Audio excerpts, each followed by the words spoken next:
Ok, donc conserver les profils incorporés. Dans le cas où j'ouvre des images RVB qui ont des profils inclus, ou CMJN qui ont des profils inclus, ou niveau de grille qui ont des profils inclus. Donc des images à une seule couche, niveau de grille. Mais si l'image n'a pas de profil, qu'est-ce qu'il faut faire? Eh bien, il faut m'avertir. Donc je coche ici, profil manquant, choix à l'ouverture. Voilà, voilà.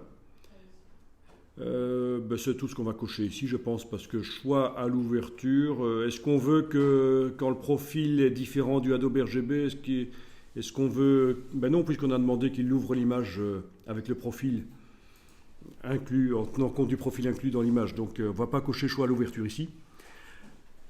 Bien, alors, est-ce que vous voyez chez vous qu'il est inscrit synchronisation ou désynchronisation? Désynchronisation. Ça veut simplement dire que dans les autres logiciels Adobe, ce ne sont pas les mêmes réglages. Et donc, vous allez devoir faire en sorte que les autres logiciels Adobe, Illustrator, InDesign, etc., utilisent les mêmes réglages. Comme ça va déjà limiter les problèmes de transfert d'image d'un logiciel à l'autre. Et pour faire ça, vous allez cliquer sur Enregistrer ici. Et dans le dossier qui vous propose là, qui est le bon dossier, le dossier Color de Adobe, vous allez enregistrer votre description. Donc je vais appeler ça le 75 mars 2015. Voilà. Bon, vous pourriez mettre un commentaire autre que celui-là si vous voulez.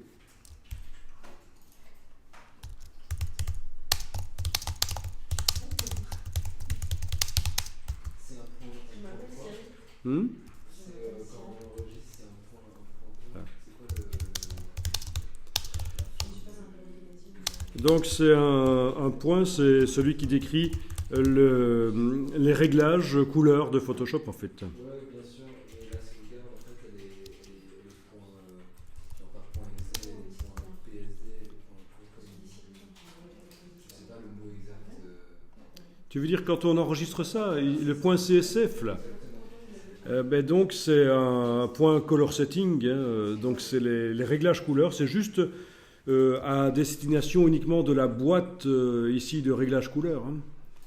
C'est juste quand on veut enregistrer les réglages couleurs, les choix qu'on a fait, et quand on veut les recharger. Ça n'est pas une image, ça n'a rien à voir en fait. Hein. Non, mais je sais, mais vu que je l'avais pas, je savais pas sur quel sur quoi l'enregistrer, sur quel domaine.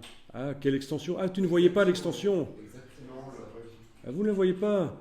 Ah, c'est peut-être parce que votre Mac est réglé pour une utilisation pour Monsieur Tout-le-Monde le dimanche, Pépé qui retouche ses photos.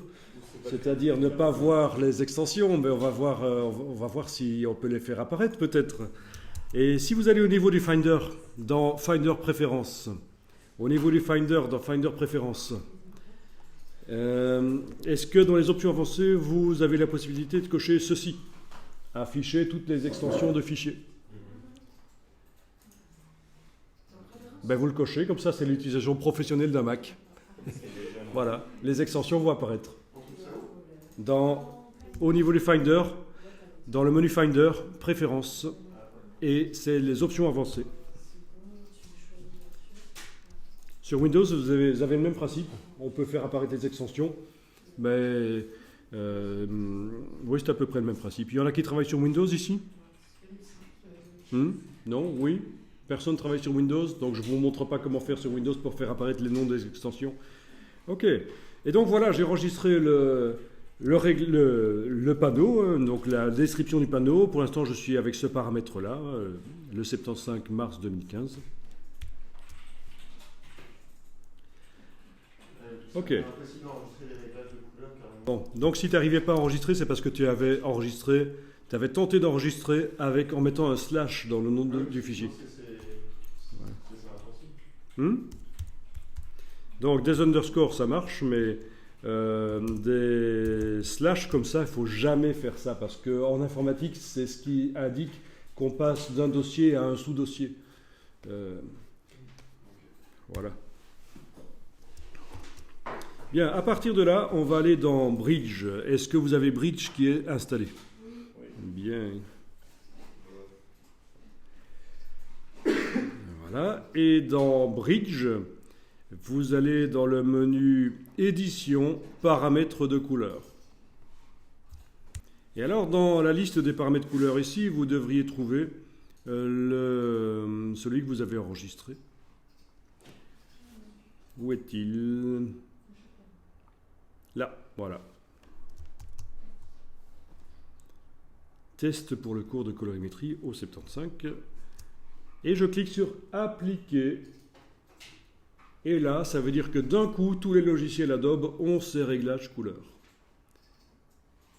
Et quand vous retournez dans Photoshop au niveau de édition couleur, il devrait être indiqué que maintenant c'est synchronisé. Alors que tout à l'heure c'était désynchronisé. Donc c'est ça que ça veut dire. Qu'est-ce qu'ils disent d'ailleurs? Quand ils mettent des messages, parfois c'est intéressant de les lire. Vos applications sont synchronisées à l'aide des paramètres de couleurs identiques pour une gestion des couleurs homogènes. Ok, donc c'est limpide évidemment, cette phrase, non absolument c'est incompréhensible. C'est le genre de phrase qui ne nous aide pas. Ça n'aide que ceux qui ont déjà compris. Ils sont très doués chez Adobe pour écrire des phrases. Pourtant c'est simple. Bon, mais pour l'instant on va rester dans Photoshop. Et on va faire une nouvelle image. Fichier nouveau. Nouvelle image. Au niveau des paramètres avancés, ça va être du Adobe RGB. Donc l'image va être prévue pour le matériel standard, voilà, pour le graphiste professionnel. Donc c'est une image qui va avoir, attention, il faut régler ici, format Photoshop par défaut par exemple. Ben non, il me met du 16/12, ça va pas ça. Ah non, 16/12 cm, d'accord, je suis en centimètres pixels. Ok, format Photoshop par défaut, oui, ça peut être bien.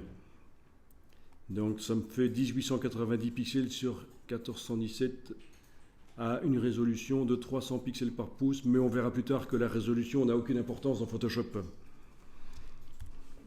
Contrairement à ce qu'on vous dit parfois. Moi, j'ai pas du tout les mêmes.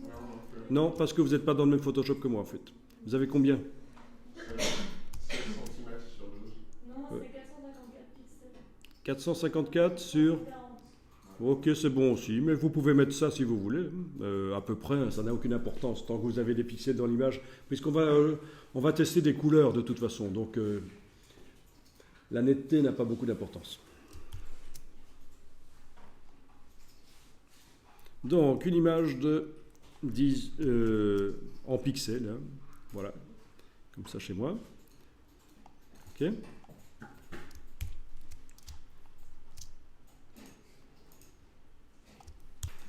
Alors, cette image, je vais l'enregistrer dans le dossier d'aujourd'hui.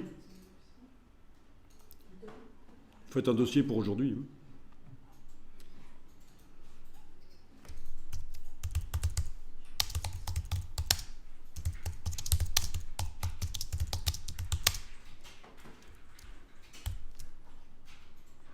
Et je vais l'enregistrer en lui donnant le nom.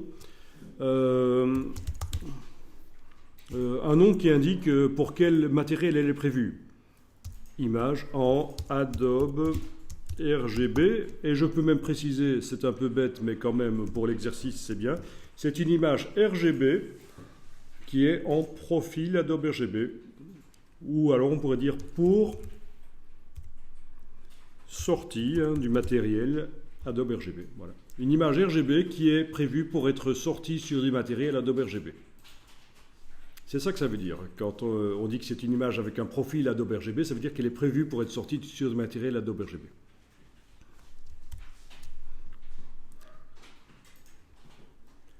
Voilà. En bas à gauche, vous avez toujours le profil qui est indiqué parce que dans le petit menu, je ne sais pas si ça a changé par rapport à la fois passée, on avait été demandé profil du document pour que le petit cartouche en bas à gauche m'indique quel est le nom, quel est le profil dans lequel travaille l'image. Ok. À partir de là, je vais aller dessiner à la brush quelques couleurs rapidement choisies. Donc des couleurs rapidement choisies. C'est juste un test. Vous allez faire quelques couleurs.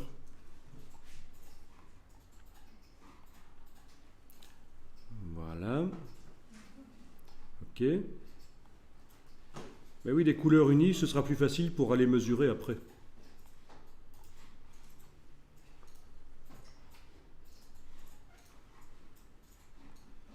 Bien. Ah tiens, je peux prendre du noir aussi. Là, voilà du noir. Et je vais laisser un peu de blanc aussi. Voilà. Ok, superbe image. Je suis content de moi. Je dois dire qu'aujourd'hui, je suis en forme. Bien.